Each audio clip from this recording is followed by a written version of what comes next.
শেষ রক্ষা হল না দক্ষিণ কোরিয়ার অভিশংসিত প্রেসিডেন্ট ইউন সুক ইয়েলের। কয়েক মাসের নাটকীয়তার পর পার্লামেন্টের অভিশংসন প্রস্তাব বহাল রাখার পক্ষে স্থানীয় সময় শুক্রবার রায় দিলেন দেশটির সাংবিধানিক আদালত। ইয়েলকে প্রেসিডেন্ট পদ থেকে অপসারণের রায় দেন বিচারক। বলেন, সামরিক আইন জারির কারণে ক্ষুণ্ণ হয়েছে জনগণের গণতান্ত্রিক অধিকার।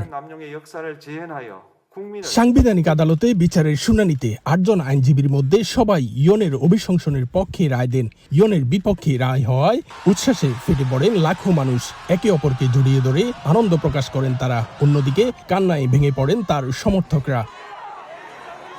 আদালতের রায়ের মধ্য দিয়ে দেশটিতে কয়েক মাস ধরে চলা রাজনৈতিক অস্থিরতার সমাপ্তি হতে চলছে। দক্ষিণ কোরিয়ার সংবিধান অনুযায়ী ৬০ দিনের মধ্যে নতুন প্রেসিডেন্ট নির্বাচন অনুষ্ঠিত হবে। ততদিন পর্যন্ত প্রধানমন্ত্রী হান ডাক-সু অন্তর্বর্তীকালীন প্রেসিডেন্ট হিসেবে দায়িত্ব পালন করবেন।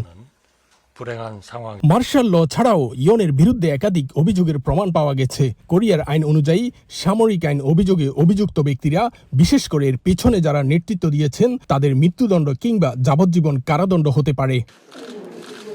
গত ৩ ডিসেম্বর সামরিক আইন জারি করে তীব্র সমালোচনার মুখে পড়ে ইয়ন। বিরোধীদের চাপে কয়েক ঘন্টার মধ্যেই তা প্রত্যাহার করতে বাধ্য হন তিনি। এর কিছুদিন পরই তাকে অভিশংসিত করে পার্লামেন্ট। জাতির কাছে ক্ষমা চাওয়ার পরও সেই ঘটনার সর্বশেষ গিয়ে ঠেকে আইনি প্রক্রিয়ায়, যার শেষ ফলাফল প্রেসিডেন্ট পদ হারানো। দক্ষিণ কোরিয়া থেকে মোহাম্মদ হানিফ, সময় সংবাদ।